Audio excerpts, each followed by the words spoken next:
하나님의 말씀을 봉독하겠습니다. 룻기 2장 1절에서 7절까지의 말씀입니다. 구약성경 403면 어간에 있습니다. 룻기 2장 1절에서 7절까지의 말씀을 봉독하겠습니다. 나오미의 남편 엘리멜렉의 친족으로 유력한 자가 있으니 그의 이름은 보아스더라.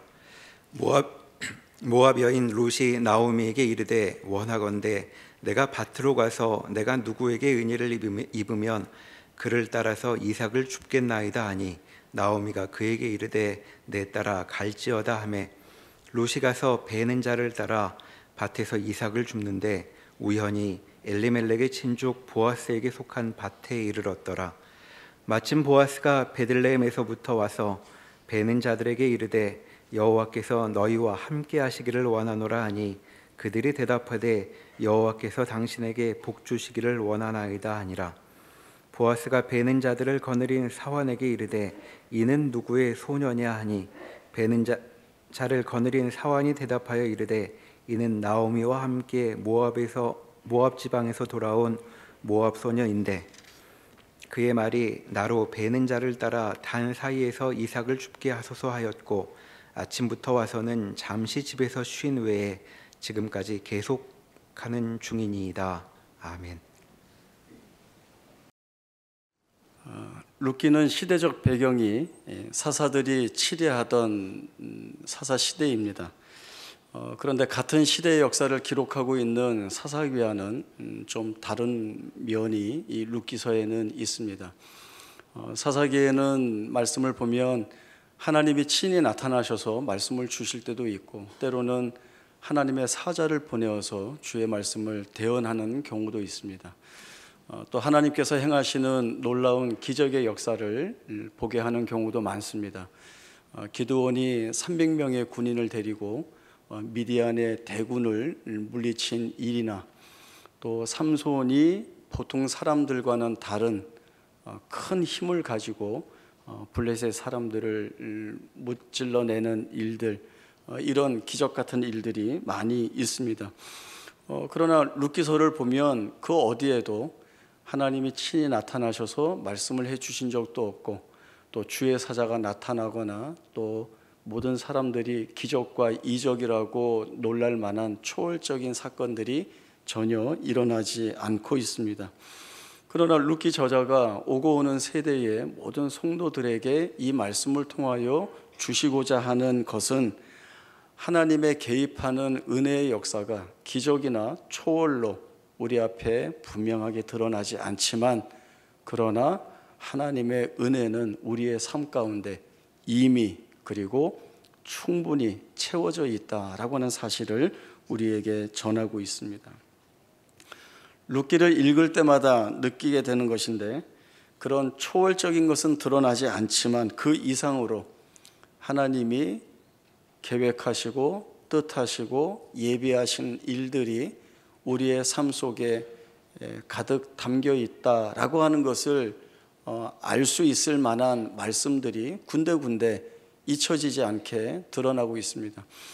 저 같은 경우는 그런 부분들을 볼 때마다 마치 보물찾기 해서 아주 좋은 상품이 적혀 있는 쪽지를 발견한 것 같은 그런 기쁨들이 있습니다.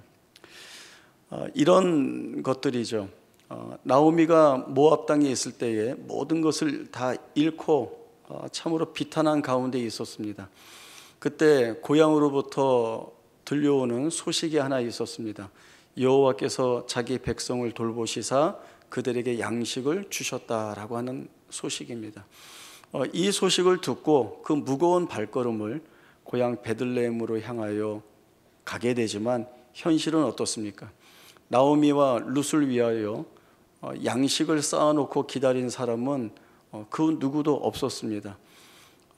양식을 주셨다는 소식을 듣고 왔지만 나오미와 룻은 하루 먹을 양식을 염려하고 걱정해야 하는 이 현실에서 벗어나지 못하고 있습니다. 그러나 하나님이 모압에 있을 때 듣게 하셨습니다. 소식이 들려온다고 해서 하나도 빼놓지 않고 다 듣지 못합니다. 듣는 때도 있고 듣지 못하는 때도 있습니다. 그러나 나오미에게 하나님은 은혜를 베푸시고 계시다라고 하는 이 일을 듣게 하셨습니다. 그리고 그 발걸음을 돌이켜 하나님이 은혜로 통치하시는 영역 안으로 들어오게 하시는, 사실은 기적과 같은 놀라운 일이 있었다라고 하는 것입니다. 또 나오미와 룻이 고향으로 돌아온 때가 보리 추수를 시작한 때라고 룻기 저자는 정확하게 기록을 하고 있습니다. 그리고 오늘 본문 말씀을 읽을 때에 여러분이 유의하여 보셨을 단어가 있을 수도 있는데, 그것은 우연히라고 하는 말과 마침이라고 하는 말입니다. 이 우연히와 마침이라는 것도 하나님이 어떤 일을 하신다라고 하는 이 하나님의 때를 드러내는 분명한 의미가 담긴 내용이라는 것을 또 우리에게 보여주고 있습니다. 성경에서 말씀하는 때라고 하는 것은 하나님이 작정하시고 또 작정하신 것을 이루시기 위하여 섭리로 일하신다라고 하는 사실을 아주 분명하게 보여주는 도구이자 증거가 됩니다. 나오미는 모압 땅에서 다 잃고 있었지만 하나님께서 은혜를 베푸신다는 사실을 듣게 하셨고, 그리고 돌아왔지만 아무것도 없었습니다. 그러나 룻기 저자는 분명한 것을 보게 합니다. 나오미와 룻은 가장 풍요로운 때에 하나님에게로 돌아왔다라고 하는 것입니다. 하나님이 그 발걸음을 이끄셨습니다. 그리고 룻기 저자는 룻과 보아스의 만남을 우연이라고 적고 있습니다. 그러나 누구보다도 하나님의 섭리의 역사를 잘 알고 있는 이 룻기 저자가 정말 우연히 만났다라고 하는 그 의미대로 쓰지는 않았습니다. 룻기 저자가 이렇게 우연이라고 하는 단어를 선택한 것은 우리의 삶 속에 녹아 들어가 있는 하나님의 손길을 보는 안목을 길러내기 위한 의도가 그 안에 담겨 있다라고 하는 겁니다. 어떤 학자는 이 우연이라고 단어를 쓴 그 의미를 하나님의 손길을 의도적으로 가린 것이라고 얘기합니다. 왜냐하면 드러나는 것만 보고 깨닫는 것이 아니라 때로는 숨겨져 있고 가려져 있지만 그 안에서 하나님이 어떻게 인도하시는지, 그리고 하나님이 어떤 방법으로 이끄시는지를 찾아내어 믿게 하려는 그 안목을 갖게 한다는 것입니다. 그러나 우리가 이 같은 사실을 모르고 놓친다라고 하면 우리 스스로 우리의 삶을 이렇게 이야기를 합니다. 우연히 됐어. 어쩌다 보니 저절로 그렇게 됐네 라고 하는 것이죠. 그러면 여기를 우리가 어떻게 지나오게 되는가 하면 우리의 삶은 어떤 행운이나 요행에 의해서 좌우될 수밖에 없다라고 하는 그 한계와 그 벽을 직면시키게 됩니다. 그러나 그렇지 않습니다. 우리의 삶은 마치 침착되어 있듯이 하나님의 작정하신 그 섭리하시는 뜻이 우리의 삶에 서서히 녹아 들어가 있고, 그리고 이미 충분히 그 안에 채워져 있기 때문에 어떠한 상황과 처지 속에서도 흔들리지 않고, 그리고 하나님께서 이끄시는 대로 내 삶이 인도함을 받고 있다는 그 자리에 서게 되면 우리는 우리의 삶의 모든 것들을 하나님께 의지하고 의탁하고 나아가게 되는 믿음 있는 삶의 모습을 보일 수 있게 됩니다. 하나 예를 들어보겠습니다. 저는 언제부턴가 이제 영화를 보면, 어떤 영화를 보면 머리가 아파지기 시작을 했는데요. 이제 그 어벤져스라는 영화 시리즈입니다. 이제 시리즈별로 이야기를 만들어 나가야 되니까 이제 여러 장치들이 필요합니다.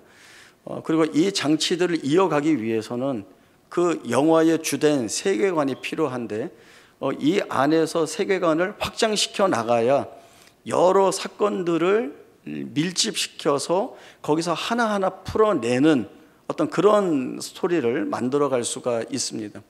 그래서 이 마블 세계관 안에서는 어떤 이야기를 하고 있는가 하면 우리가 살고 있는 우주가 이 하나만 존재하지 않는다는 거죠. 다중 우주론, 진짜로 있는 건 아닙니다. 그렇게 얘기를 해요. 아주 수많은 우주가 있고 그 수많은 우주 안에는 또 다른 내가 각각의 모양을 가지고 그 우주에서 살아간다는 것이죠.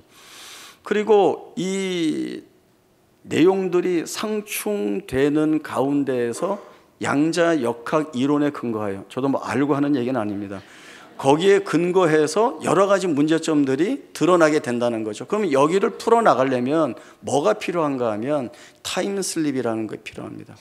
현재에서 과거와 미래를 오갈 수 있는 시간여행이라는 장치가 필요하다는 거예요. 그래서 주인공들이 과거와 미래를 오가면서 문제가 됐던 일들을 하나하나 풀어나가는 그 과정들을 겪게 됩니다. 그러면 이런 생각들을 하게 되죠. 과거와 미래를 마음대로 갈 수 있다라고 하면은 제일 먼저 확보되는 것이 무엇인가 하면 안전하다입니다. 지금 내 현실에 이러한 일들이 일어나는 것은 과거에 어떤 요인이 있었는데 그 과거의 요인을 제거해 버리면 지금 아무 일도 일어나지 않을 수 있다라고 하는 거죠. 그리고 미래에 가서 정말 그런지를 확인해 보니 그런 일이 일어나지 않으니 평안하다라고 하는 것이 사람들이 본능적으로 확보하고 싶은 내용입니다. 안전하다, 아무 일도 없다, 아무 고난이나 시련이 없다라고 하는 겁니다. 늘 이것으로 끊임없이 내 삶을 체크하고 확인하여서 문제없으니 됐다라고 하는 이 자리에 서는 것이 유일한 소원이자 자기 삶의 이유가 되고 있는 것입니다. 그러나 우리가 살아보니 어떻습니까? 내가 할 수 있는 일들이 아무도 없습니다. 아무것도 없습니다. 우리는 과거도 갈 수 없고 미래로도 갈 수 없습니다. 이 현재에 일어난 일들이 어떤 이유에서 왜 내가 감수하고 겪어야 하는지에 대한 이유를 찾아야 하는 겁니다. 그래서 뭘 좋아하는가 하면 인과관계로 이루어지는 일들이 좋아요. 내가 이렇게 했으니 이런 결과가 당연히 나왔다.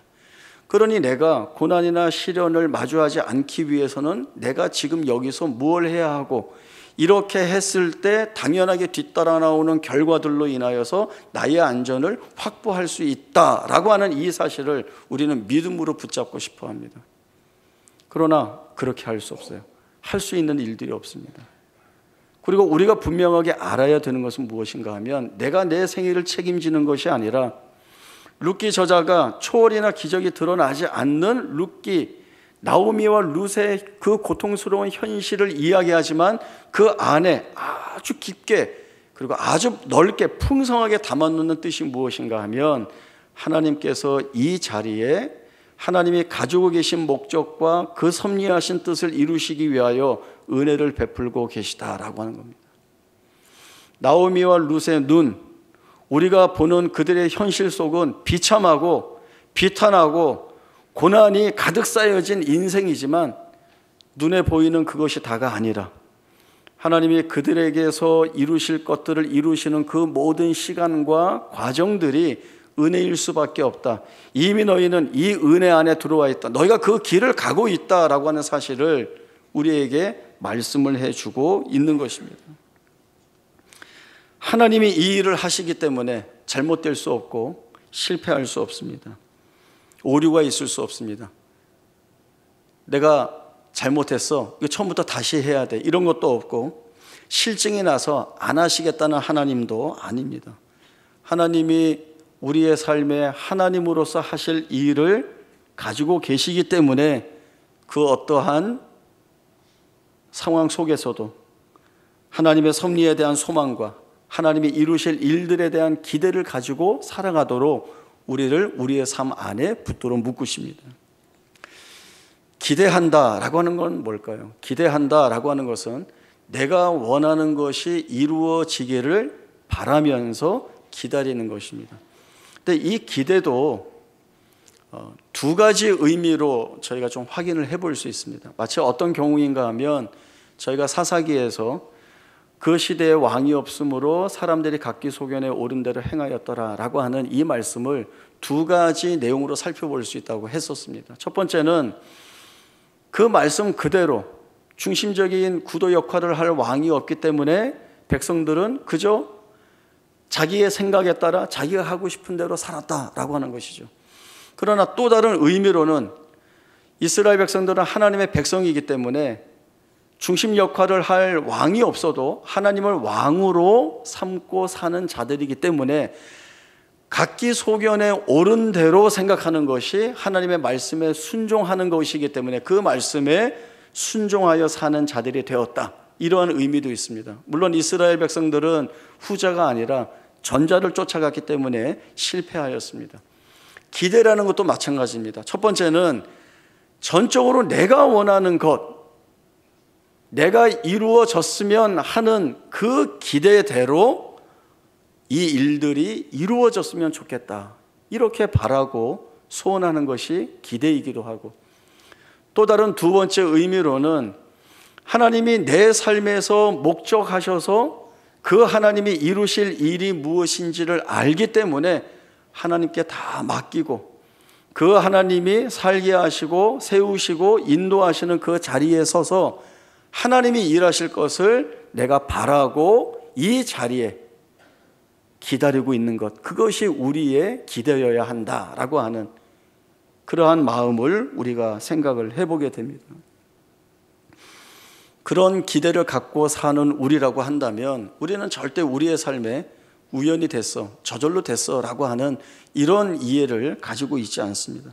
우리에게서 일어나는 그 어떠한 일들이라도 여기에 하나님이 목적을 담아두고 계시고, 내가 지금 내 삶을 돌아보더라도 이 자리는 절망스럽고 비탄하고 수치스러운 자리라 할지라도 여기를 은혜로 담으시는 하나님의 일하심이 있는 자리라고 한다면 내가 보는 것으로 내가 무너지지 않고 하나님이 이루어 가시고 만들어 가실 그 일에 대한 소망을 갖고 여기를 버틴다라고 하는 것이 바로 하나님이 우리에게서 받아내실 믿음 있는 고백이라고 하는 것입니다.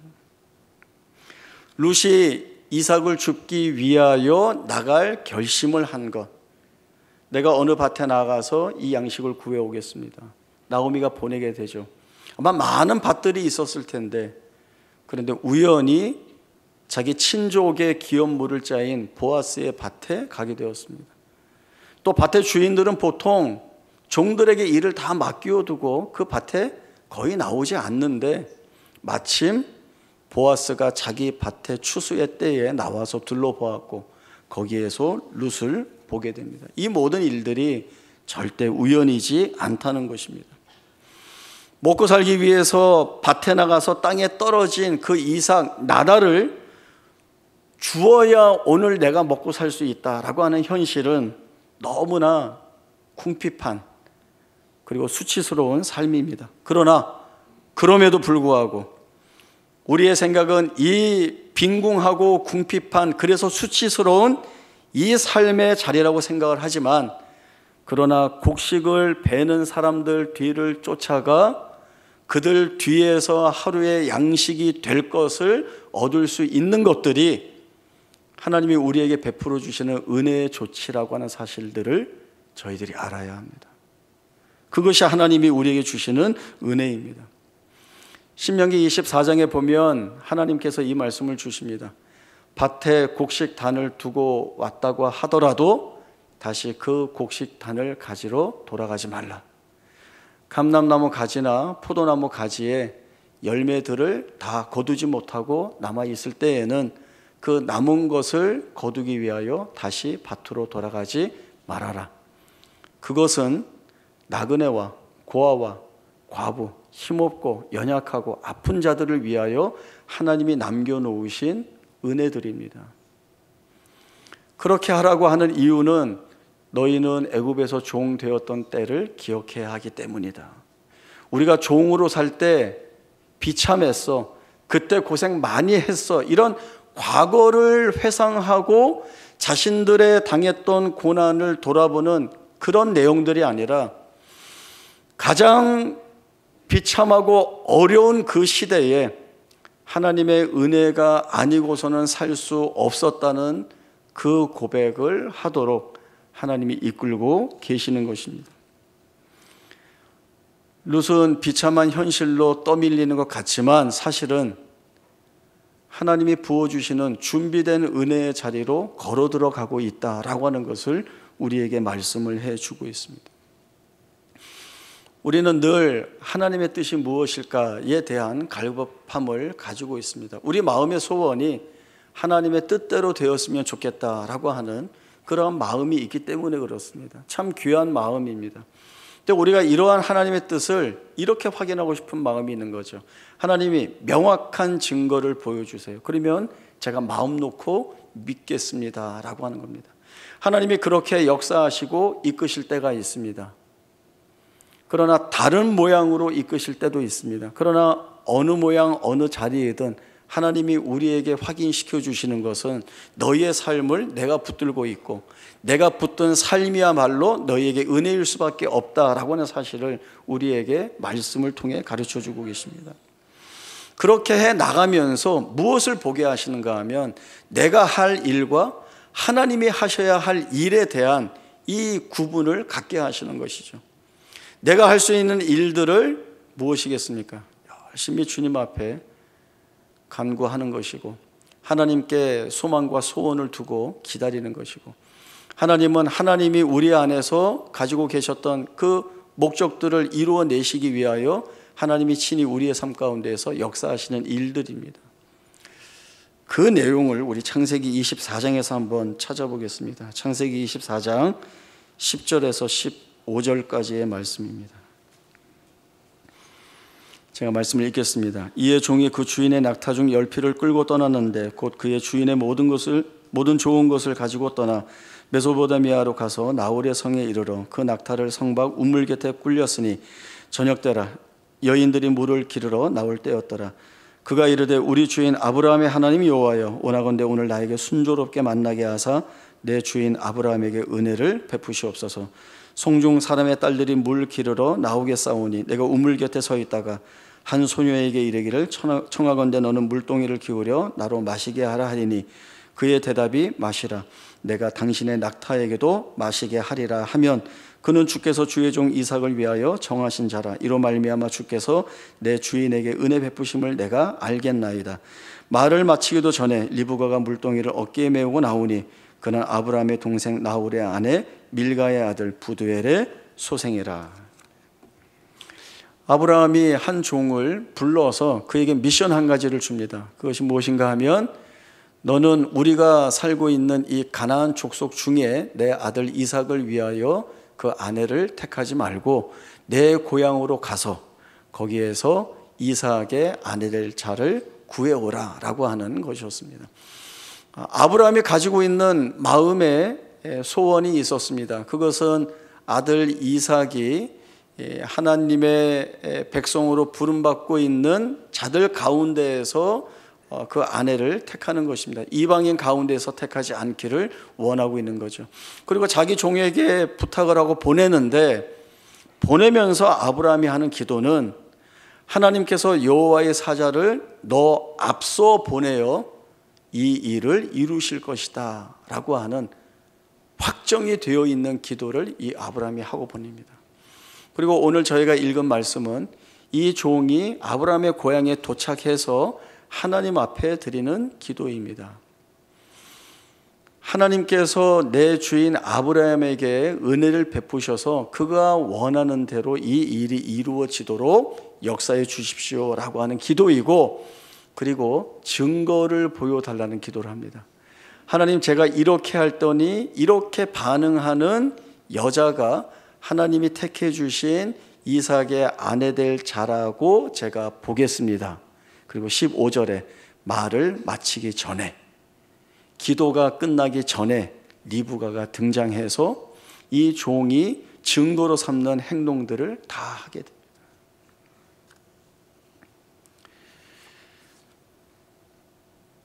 하나님이 우리에게 목적을 가지고 계시고 하나님이 이 일을 다 이루시기 위하여 우리의 삶에서 일하신다라고 하는 이 사실이 우리는 다 잘되게 되어 있어. 우리는 좋게 끝나.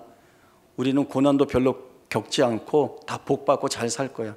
이런 여러분을 안심시키기 위하여서 제가 이 이야기를 하는 것도 아니고 너가 믿고 있는 대로 구하면 결국은 이루어질 거야 라고 하는 어떤 지성을 드리면 그것이 소원인데 그 소원이 이루어질 거야 라고 하는 그런 이야기를 드리고 있는 것도 아닙니다. 하나님이 우리를 어떻게 부르셨는지, 그리고 그 부르신 우리에게서 하나님이 무엇을 이루시려는지에 대한 말씀을 하고 있는 겁니다. 우리 큰 애가 이제 한 3살일 때쯤으로 기억을 합니다. 이제 한 번에 시장을 데리고 나갔는데요. 이렇게 가운데 찻길이 있었고 양쪽에 인도가 있고 이 찻길 가에는 주차된 차들이 있었습니다. 그러니까 저희 애는 이렇게 데리고 나가면 이렇게 걷지 않고 늘 뛰어다녔어요. 그래서 이제 시장에 와서도 아이가 앞으로 이렇게 뛰어가는데 제가 이제 아이를 보고 있죠. 근데 이 녀석이 가다가 차 사이로 가로질러서 찻길로 뛰어 들어가는 겁니다. 그리고 그 맞은편 위에서는 택시가 내려오고 있었습니다. 제가 볼 때는 이렇게 둘이 정확히 만날 타이밍이에요.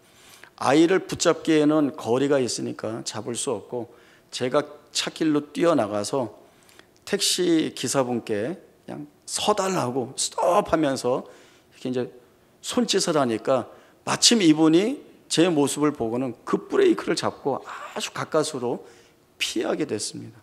그리고 아이는 그 소리에 놀라서 다시 인도로 들어와서 다시 시장으로 뛰어간 거죠. 그래서 아저씨께는 제가 감사하다고 인사를 하고 뛰어가서 그 아이를 붙잡았습니다. 놓으라는 거예요. 자기는 또 뛰어가겠다는 거예요. 그냥 놔줬습니다. 제가 그 뒤를 쫓아가면서 계속 아이를 보고 있었던 거죠. 이제 뭐 청년이 다 됐으니까 제가 물어봤습니다. 너 그 일 기억나? 아니, 기억 안 나.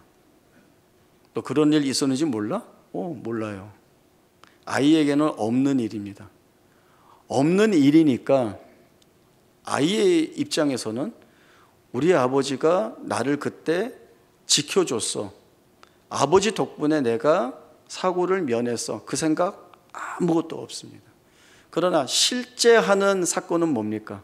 사고가 있을 뻔했고 아버지의 지혜롭고 기민한 행동에 이 아이가 보호를 받았다라고 하는 거죠. 제가 뭘 말씀드리려고 하는지 아시겠죠? 우리의 눈에 보이는 것들은 사실 거의 힘들고 어려운 일들입니다. 왜냐하면 인생이 그렇습니다. 말할 수 없는 고통들이 늘 우리 앞에, 그런 고난들을 통해서 아픔이나 상처나 상실감이나 낙심이나 절망들이 우리의 삶을 가득 채워 있는 것으로 우리가 보고 있습니다. 여기에는 어디에도 은혜가 끼일 자리가 없다. 하나님이 여기에서 뭘 하셨는데 내 눈에 안 보이는데 라는 것밖에는 없는 거죠. 그러나 룻기 저자가 말씀하고 있고 우리의 삶을 돌아보면 우리가 모른다고 해서 우리의 삶에 하나님의 은혜가 없었는가? 하나님의 역사가 있지 않았었던 것이냐?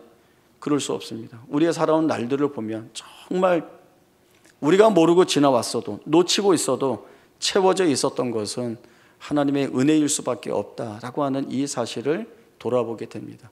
이러한 돌아봄과 또 어느 때를 지나와서 그 하나님의 일하심에 대한 경험을 우리가 켜켜이 쌓아가다 보면 우리는 이제 어느 자리에서든 하나님의 일하심에 대한 기대를 가지고 그 자리에서 잠잠히 주의 역사를 바라볼 수 있는 자리에 서게 된다라고 하는 겁니다. 그러나 이 담대함을 갖기가 결코 쉽지 않습니다. 내가 나라를 위해서 죽을 각오되어 있어 라고 하는 그 마음을 가지고 있지만 전쟁터에 나가서 적들과 마주하면 두려울 수밖에 없습니다. 내 삶에 뭐가 있는데 라고 하는 푸념과 비명이 나오지만 그러나 거기에서 하나님의 일하시는 그 은혜의 내용들을 우리가 확인시켜 주실 것이고 확인하게 되면 우리가 어떤 자리로 인도받고 있다라고 하는 사실들을 우리가 분명히 알 수 있습니다. 오늘 성탄 주일입니다. 하나님이 자기 백성과 함께 하시려고 사람의 몸을 입으시고 이 땅에 오셨습니다.